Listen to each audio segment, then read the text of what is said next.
And now, Pujya Atman Sri Swami Jyotirmayananda ji commences tonight's satsang with a Sanskrit peace chant. Om Purnamadaha Purnamidam Purnat Purnamudachyate Purnasya Purnamadaya Purnamevavashishyate Om Shanti Shanti Shanti. We begin this mystic song by Sri Swami Lalitananda, played and sung by Sri Swami Umananda and Rajneesh. Our song tonight is called Let Me Love You Alone.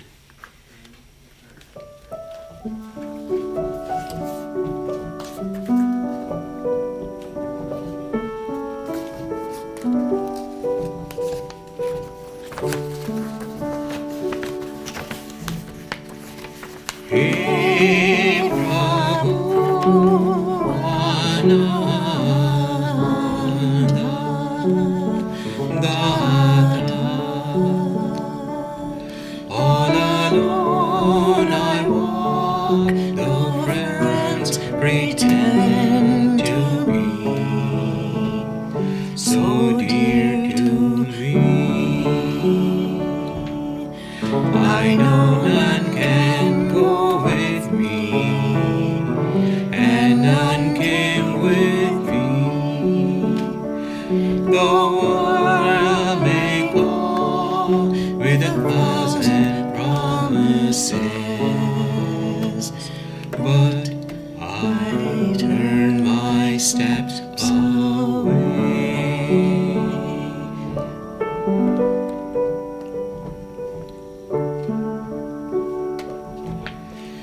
How can words secure my deep, deep love? For out clouds of virtues I see my love alone is for Him who shines within my heart. Tender, sweet, serene. Hey Prabhu Ananda Data, it is you who are the giver of bliss. Hey Prabhu Ananda Data,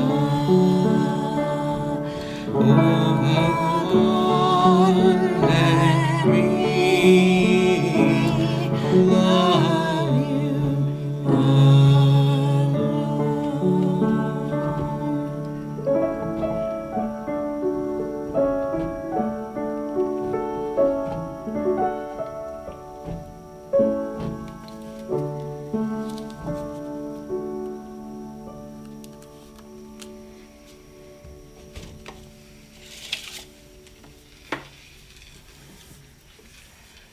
We are recording from the ashram of our revered Guru Atman Sri Swami Jyotirmayananda in Miami, Florida.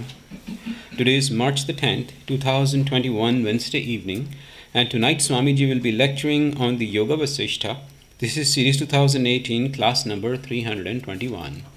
And now Atman Sri Swami Jyotirmayananda. Om Brahmanandam Paramasukadam Kevalam Gyan Murtim Dvandvatitam Gagana Sadrisham Tattvamasya Dilaksham Ekam Nityam Vimalamachalam Sarvadhi Sakshi Bhutam Bhavatitam Trigunarahitam Sadgurum Tam Namami. Om. Adorations to Sadguru, who is Brahman, the giver of supreme bliss, embodiment of pure consciousness, one without a second, vast as the ether, infinite, eternal, beyond the three gunas and their modifications, the supreme preceptor. Yoga Vasistha Nirvana Prakarana Purvardha, section 59 continues, which deals with the vision of the liberated sage.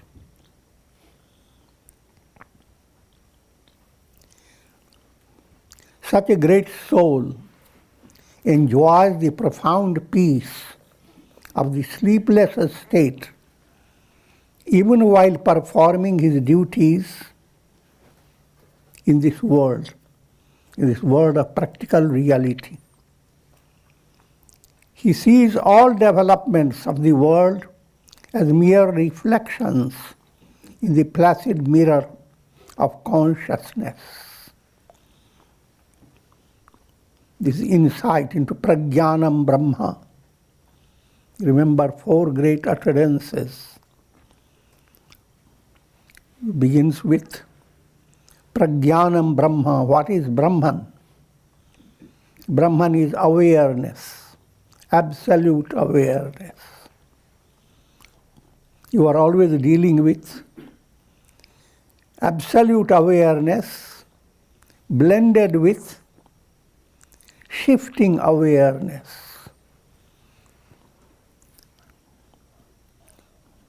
Just like in a pot of water, there are 2 types of space are there within the pot of water. One is the pot ether, the space that is always there. Another is water is creating an illusion of vast space. Space reflects in that water. So you are dealing with 2 types of space. One that is actual space, another reflected space. Actual space is your swarup, essential nature. Reflected space is your jivahood. You have become an individualized soul, led by ignorance. But in all conditions, both spaces are there. One is the absolute space, another the illusion of space created by thought waves of your mind. The absolute space is pure awareness. So this is the first Mahavakya. The second Mahavakya is you are initiated into the great utterance, Tattvamasi, thou art that. Thou relating to your essential nature. A reflected sun is essentially the absolute sun. So you can always point to the reflected sun and say, thou art that. Just lifting of your finger.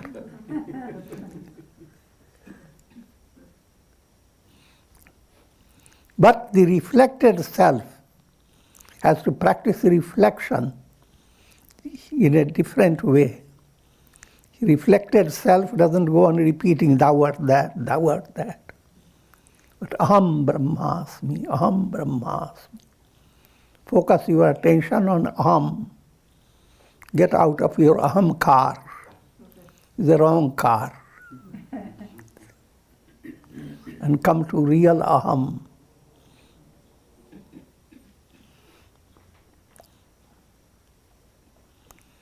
And the result of all this, I am Atma Brahman.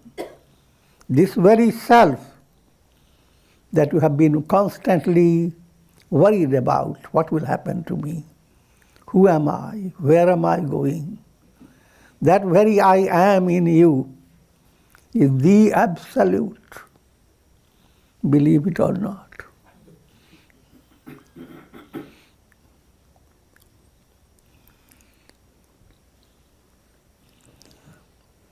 When the reflections of consciousness are eradicated, the world enters into the stillness of Brahman.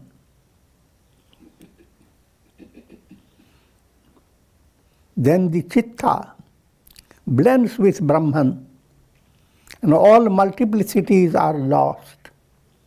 This is the goal of human self-effort. Human self-effort is directed towards four great values: dharma, ethical value; artha, material value;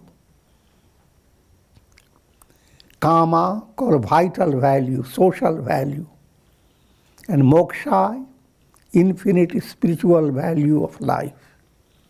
Moksha is the revelation, I am that.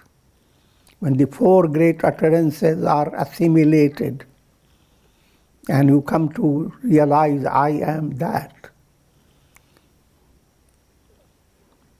I am Atma, this self is Brahman. That's the goal of life.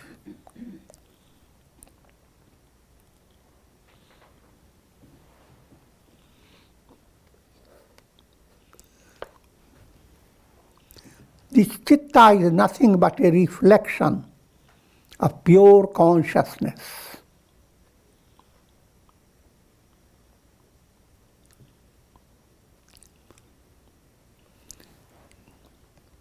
To understand the formation of chitta, chitta is the mind stuff. It's the mind stuff that brings out with thought waves in two ways.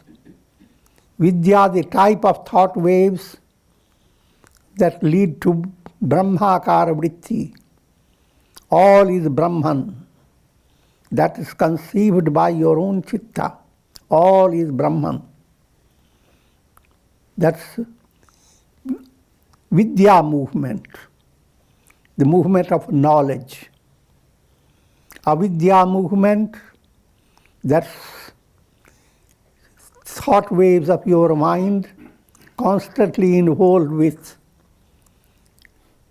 individuality of your soul and sustains five kleshas: ignorance, egoism, attachment, hatred, fear of death.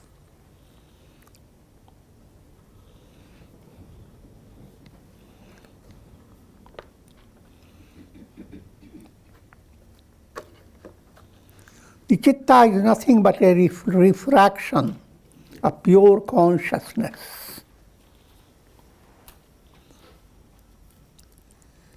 Pure consciousness is Brahman, the Absolute. But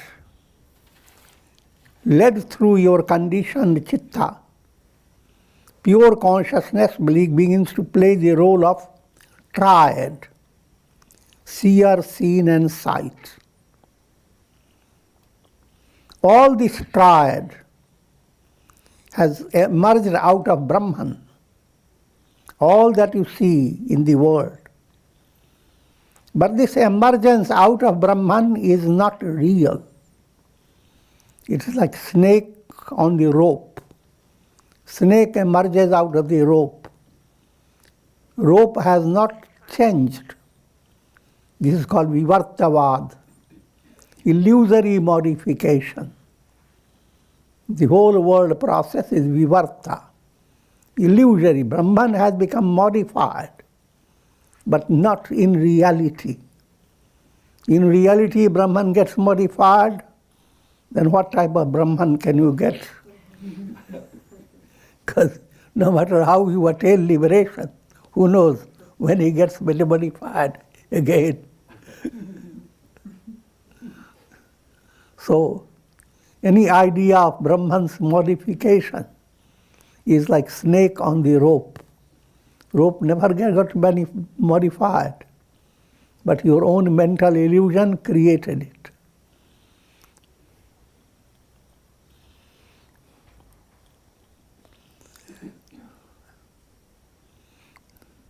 In this Brahman being modified into the world process, 3 points are important to understand. In order to be free from this illusory modification: mala, vikshepa, and avarana. Mala is gross impurities, anger, hate, greed, and all that. Vikshepa, constantly mind is distracted by the pressure of subtle desires. Avarana is the root cause of all miseries. That's avidya, ignorance, absence of enlightenment. These three are corrected by the plan of integral yoga in daily life. Your karma yoga movement works upon mala,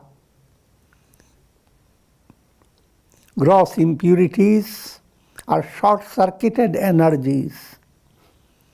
You correct those short-circuited energies, sublimate them. Anger into forgiveness, cruelty into compassion, pride into humility. That whole movement is purification of mala.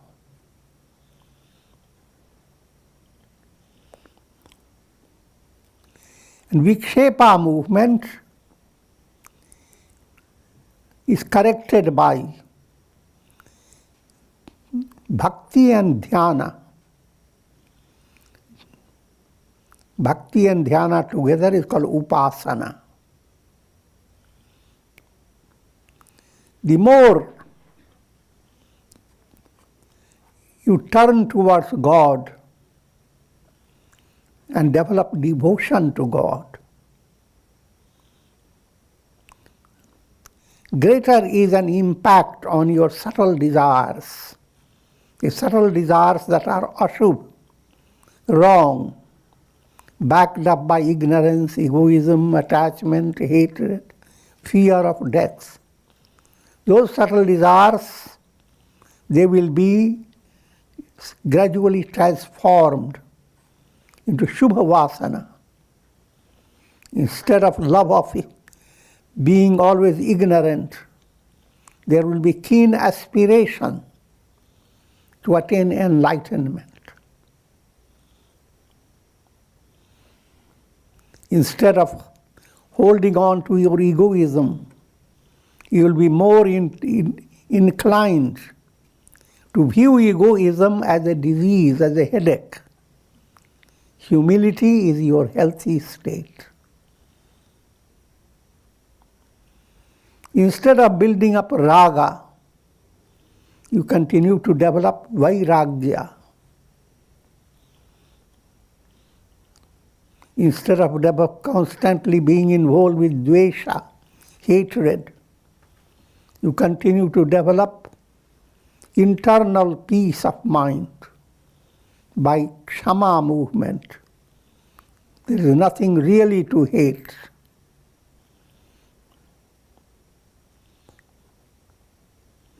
And it is love that conquers hate.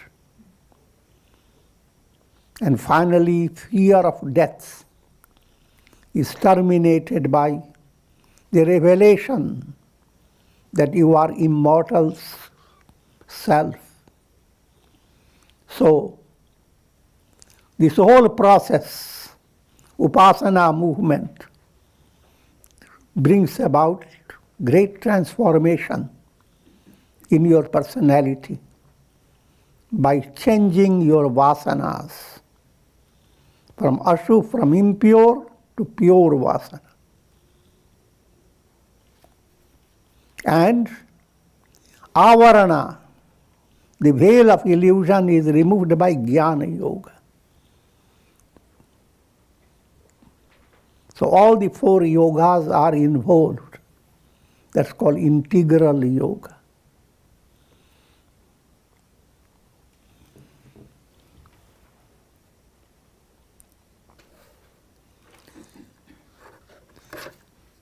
By the knowledge of the self, the desires for the objects begin to wane.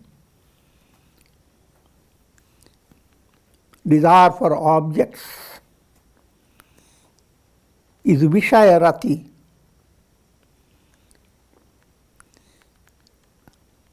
Finding constant delight in pleasures of the senses. But the practice becomes a repeat movement. Just like you delighted eating lots of good food. Now, next day you want to eat the same food.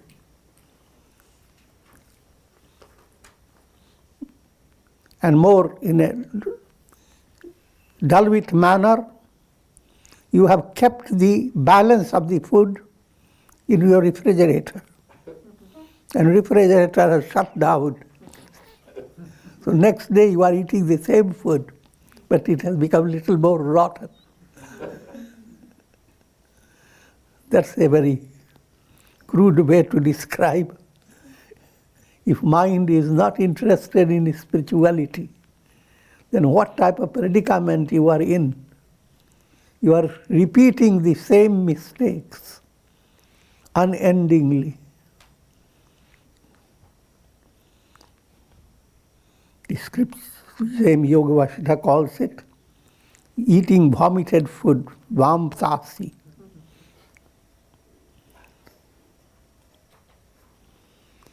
By the knowledge of the self, the desires for the objects of the world wane. With the cessation of the desires, the mind stops its thoughts concerning the objects of the world. When Vishaya-rati stops, Ishwara Anurakti develops in your mind. You become more and more surrendered to God, more and more faith that God's grace will enable you to overcome all your limitations. God's grace will ease the severity of your problems and challenges in life. That God is ever present in your heart.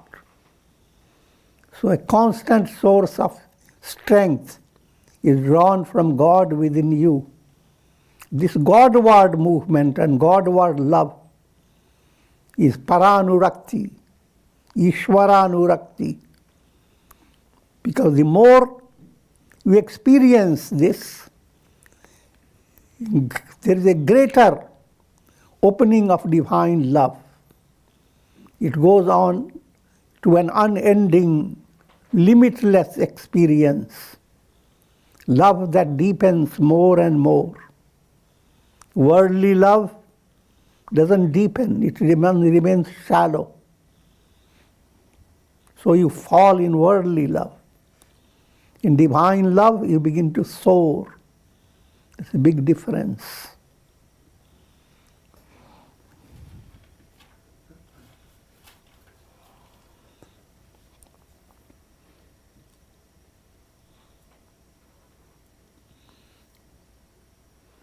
When the objects are no longer thought of by the mind, the state of self-realization is attained. When perfect conviction has entered your mind, that you are never fully settled because of satisfaction of your desires. So whether your desires are fulfilled or not, for a sage, desires are just like clouds. Clouds appearing in the sky, creating lot of drama. But you are the sky. If that type of vision has developed, then irrespective of the fact that clouds are there or not, you are enlightened. Because in deeper level, you are unshaken.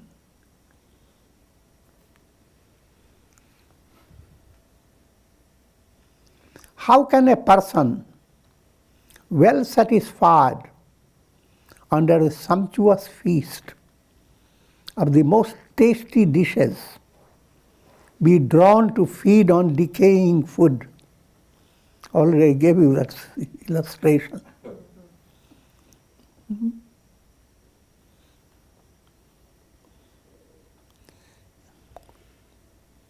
When you are adopting the Godward movement, which is highlighted by devotion and inquiry, vichar, upasana and vichar. Vichar is jnana movement. Then you are as if enjoying sumptuous feast.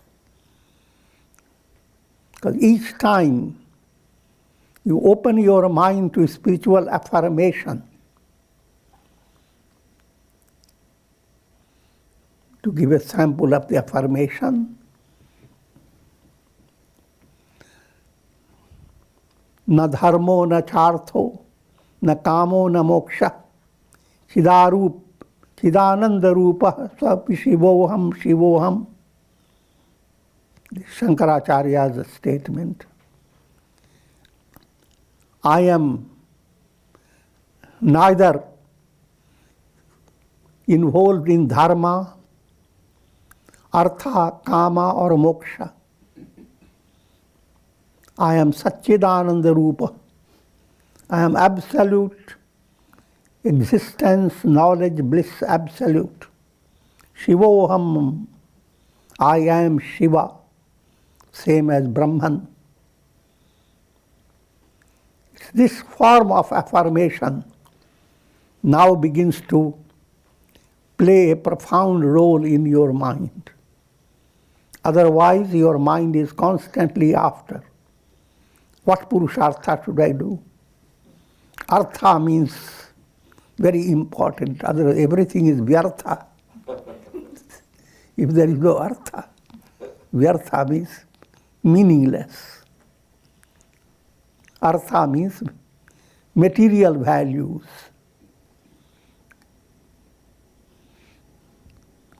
But having done some good progress in your Artha movement, now you begin to turn.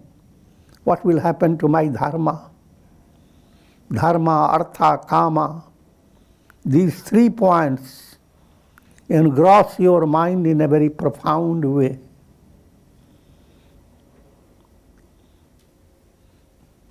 And as spiritual sensitivity develops, you are deeply involved with when will I attain moksha. But instead of keeping the mind exerting in this direction, relax the mind with Brahma Vichar.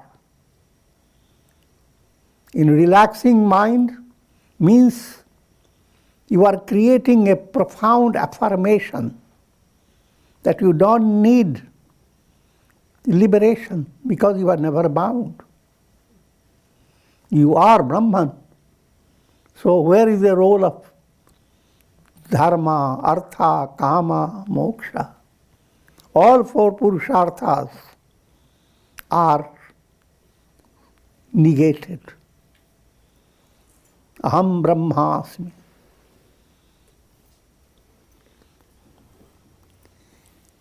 In divine plan of life, God is also giving you that lesson in a profound way. That lesson comes to you when you are in deep sleep. In deep sleep, no matter how things were disturbing to your mind, in deep sleep you become completely free. That means in your deeper level, you are absolutely untouched all the time. But that message one does not receive by simple experience of sleep. By vichar, you bring about that state of inner peace that equals as if you have gone to deep sleep. Shanti, what type of Shanti you must experience? A deeper level, a profound conviction that you are like the sky, untouched, unaffected. No matter how the things will move in the world, the real you remains unaltered, unchanged.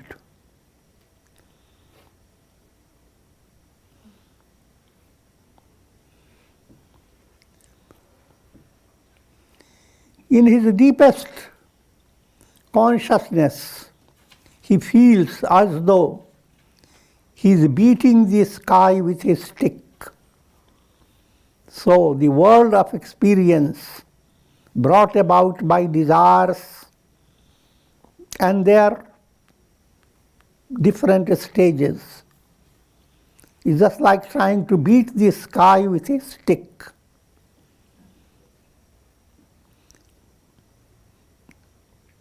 But this is not the same when you don't have that spiritual enlightenment.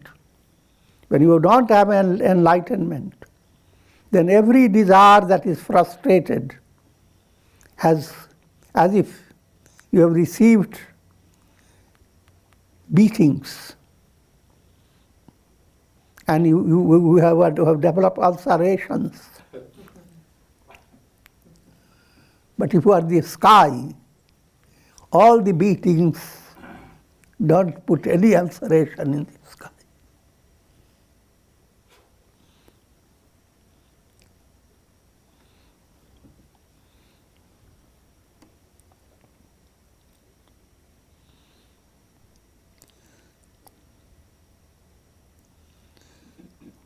In other words, he does not develop the sense of doership, enjoyership. I am the doer, I am the enjoyer.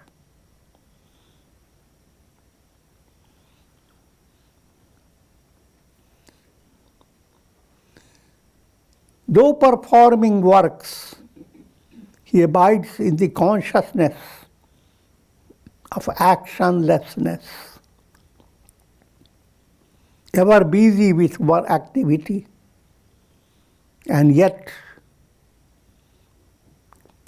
absolutely like the sky deep within. This point we have explained to you before and repeating it again.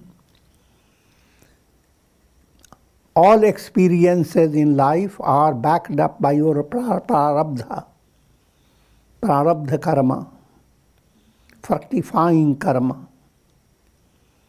If you are not enlightened, then as your prarabdha karma wears off, you are creating new karmas, agami karma.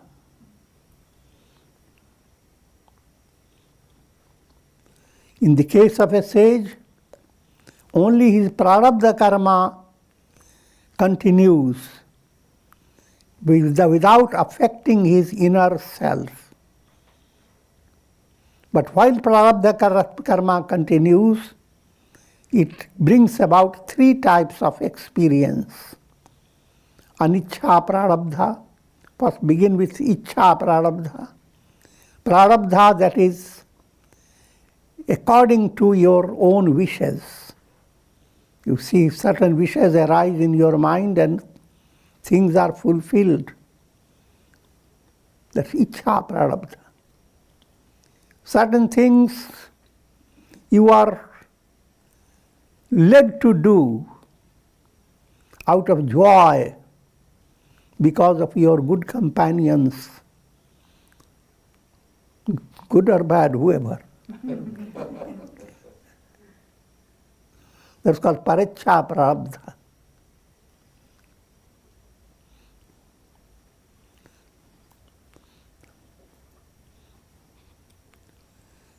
And there are times when things develop against your normal desire, called anicca prarabdha. No one wants to have a headache. No one wants to have a cancer. No one wants to have any disability. But look into the story of sages and saints. They all have suffered. This they never wanted. This is called anicca prarabdha. So all these prarabdha karmas continue without shaking up the sky-like heart of the sage. And that's called Jivan Mukti, liberation. O Rama, give up the mental concern.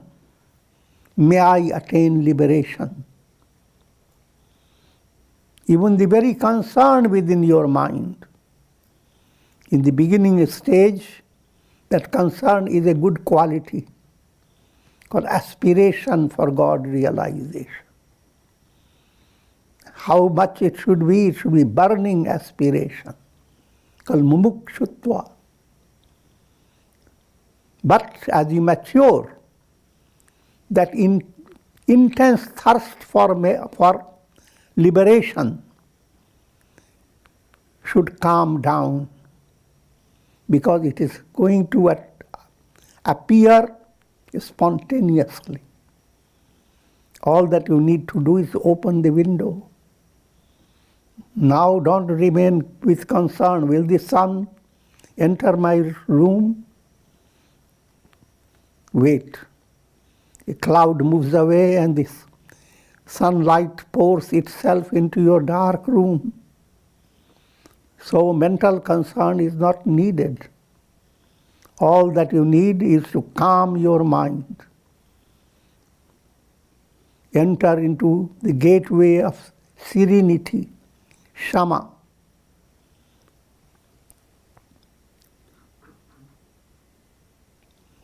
So all this concern, may I attain liberation?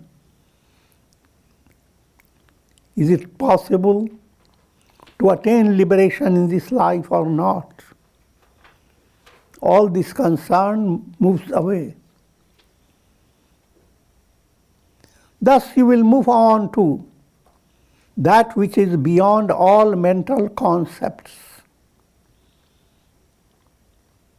When the memory of both liberation and bondage is effaced from your consciousness, memories of how much you have worked for attaining liberation and how much you have suffered from bondage, these experiences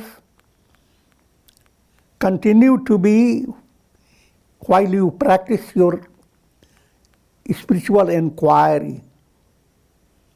But when you are highly advanced, the question of bondage and release doesn't arise. Serenity silences your ego,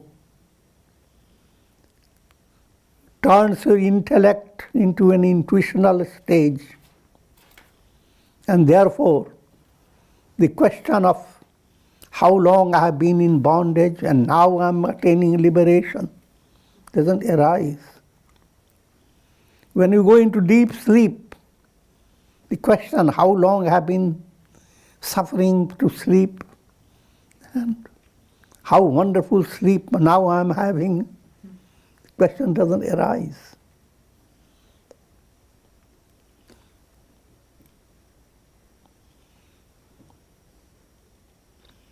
It is one's sankalpa, mental will for an objective development, which expresses itself in the form of vibrations of consciousness, leading to the awareness of bondage, and consequently the need for attaining liberation. Subtle point is being given to you, that Yoga Vasistha again and again brings that always understand your experience in this world is like a cinema show brought about by thought waves of your mind. Your mind is creating, mind is a mechanical device that is projecting the world of illusion, triad, seer, seen, and sight. This machinery is never tired, continues to project triad. And the triad, nothing in the triad is real. But what makes the triad real is the screen. And that which makes the triad real is untouched by the triad. Your screen-like consciousness is absolute consciousness.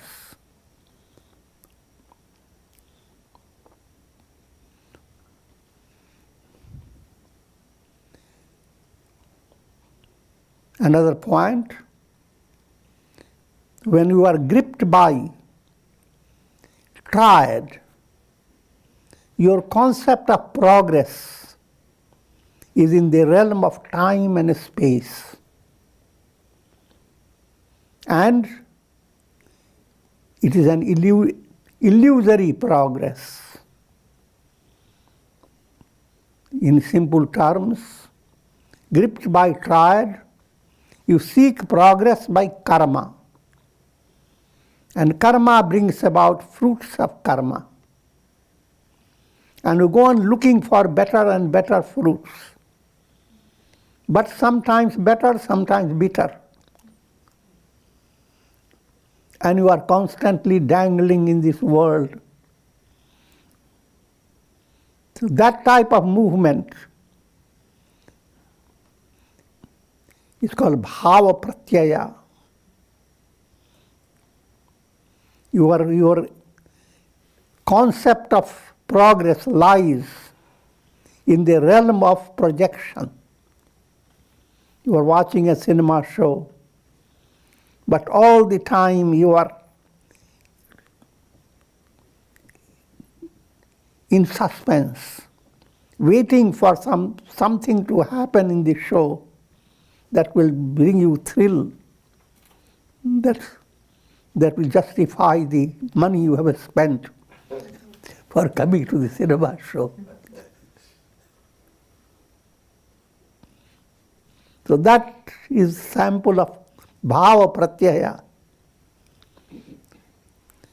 Pratyaya bhava, when the show itself is over and you are disinterested in the show, knowing the show is just an illusion.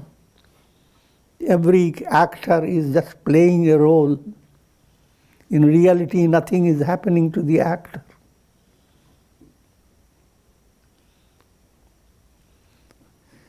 So that type of internal detachment from the projections of the world is called pratyaya bhava.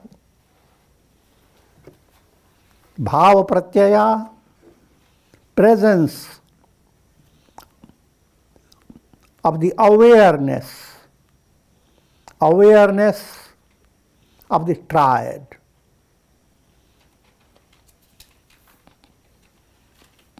Pratyaya bhava, that relative awareness is no longer present.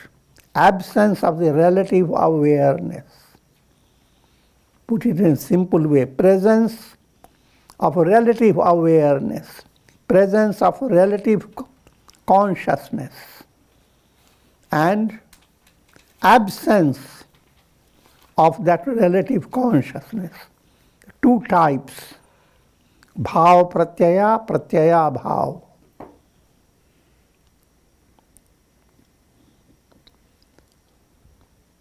When the very ego is dissolved by the knowledge of the self, the question of who will attain liberation and who will stay in the state of bondage does not arise. There is neither bandhan nor mukti.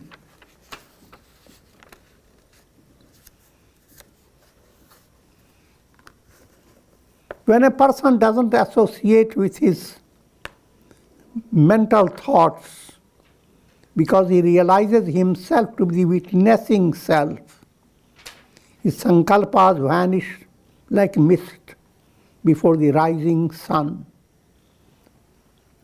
This is a description of para vairagya. Two types of vairagya. While you are progressing in the world of karma, you become detached from negative karmas and go on doing positive ones. That movement is that type of dispassion, is simple vairagya. Simple vairagya is changing the stage of bhava pratyaya. Supreme dispassion is taking away the entire projections away, leaving only the screen behind.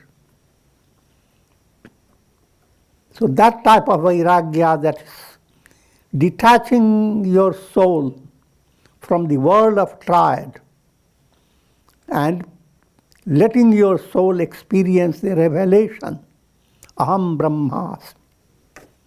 That vairagya is para vairagya, supreme dispassion.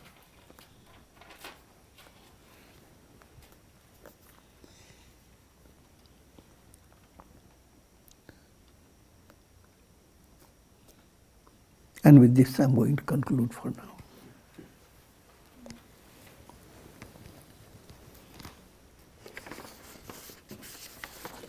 Om. Om. Ram, Ram, Ram, Ram. Om Namah Shivaya. Om Namah Shivaya. Om Namah Shivaya. Om. Prayer for shower of Karunamaya Ras grace of God over all of you with the blessings of Shakti, Bhakti and Mukti. Om Trayambakam Yajamahe Sugandhim Pushti Vardhanam Urvarukum Bandhanan Mrityor Mukshiyama Mritat. Om Sarve Bhavantu Sukhina Sarve Santu Niramaya Sarve Bhadrani Pashyantu Ma Kashchid Dukha Bhag Bhavet. Om Shanti Shanti Shanti. Hari Om Tat Sat.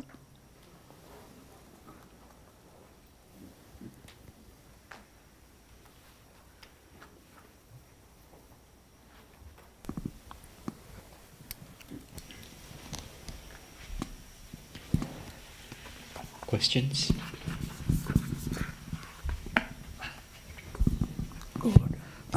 Pranam Gurudev.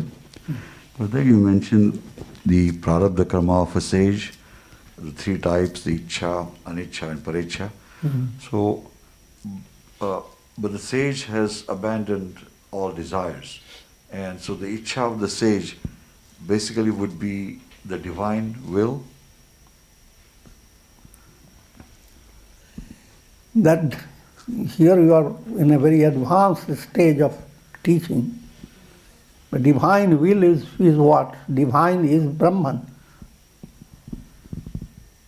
And you are essentially Brahman. But the idea that you are being led by divine will is perfectly in harmony. Yes, coming to that level of the height of Brahman, the intermediate level is devotional progress. You begin to develop, there is a purpose of God's will that is presenting you with challenges. So the more you become surrendered to God, you feel better. getting more strength, and you are develop also inspiration how to deal with your challenges. Again, come back to that same Upadrashtanumantacha Bharta Bhakta Maheshwara. God is operating through you. Be an instrument in divine hand.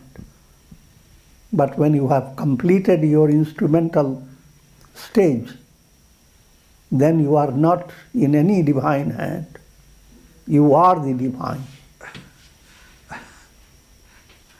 So, Gurudev, then the anicca part of the aspect of the sage is basically as a teaching for the world, lessons. How a sage would handle difficult situations. Whatever may happen in a sage becomes exemplary for the masses. So that's the point behind it. A sage is not being given by God a special trouble so they can teach the masses. It is not so. That's a wrong interpretation. Anyone is subject to prosperity and adversity in life. Everyone is subject to aging and dying and disease. So, when you become a sage, you continue to have the same personality. But now your personality becomes an example. How does he experience those troubles? How did Jesus experience his crucifixion? And many sages who went through a lot of turmoil. That, how they did, becomes an inspiration for others. It never means that, oh God, make me also suffer like Christ.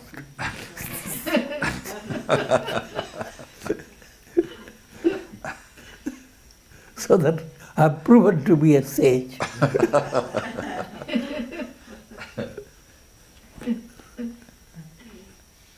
Gurudev, I have one more question. You described that mumukshutva, the burning desire, eventually will calm down with shanti. So is that's something that is a spontaneous development? You shouldn't. It's spontaneous. You don't work for it. So we continue to have the aspiration. Of course. Right. Only avoid too much perspiration. Okay. I have one more question, Gurudev. During self-inquiry, there is still a duality state. You are seeking who you are. So there is a mind, there is a questionnaire who's asking that question. Of course. Is it worth going back and forth to the who is the questionnaire versus who the questionnaire is seeking? Is that a technique? And where should we start? You start looking in the heart space, like one of the chakras, or what is beneficial? For that answer, all the sadhana that is described is the answer. Depends upon where you are. Some problem needs to be by your skill in karma yoga. Some problem requires adjustment in your sentiments. Some require adjustment in your mental understanding that requires patience. So it is not one simple answer. The answer lies in go on practicing your sadhana. Abhyasa and Vairagya, that's how Krishna answers Arjuna. Continue with your abhyasa, and everything will happen spontaneously if your abhyasa is correct. Thank you, Gurudev, very much.